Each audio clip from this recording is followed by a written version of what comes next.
Magagamit na natin sa mga motor. Ayan guys, kay Click, kay P6, tsaka sa iba pa natin.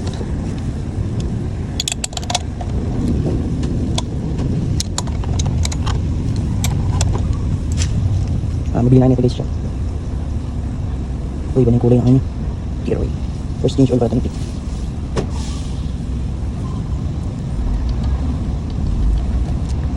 Uy, black na.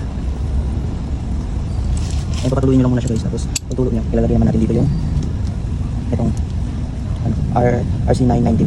Shoutout pala dun guys, kung ano man. Let's go. Testing natin siya. Speed racing daw siya guys. Testing natin siya guys.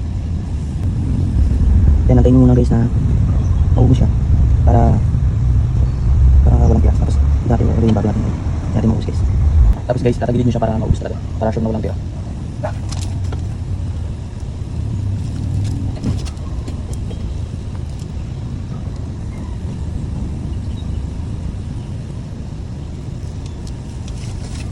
Pero mga 2 minutes na tayo natin bago natin siya.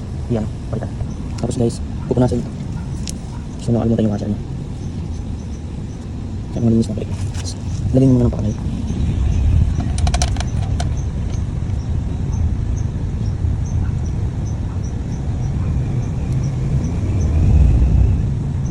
At syempre pagka ilagay nyo na, gamitin nyo lang ng tools. Ito ulit yung gamit natin kanina.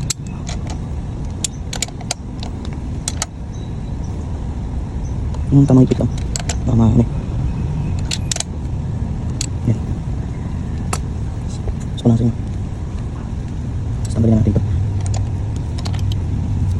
Tignan natin nilalagay yung gear oil.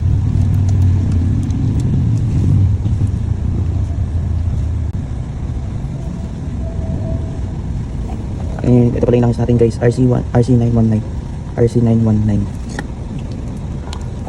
Testing natin guys kung ang ganda yung performance na kasi long ride natin ng Pantarayasan.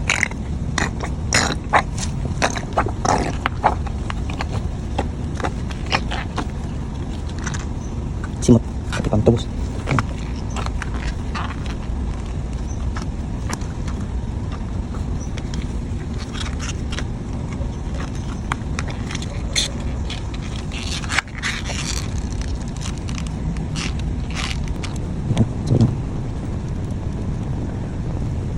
Yan ulit.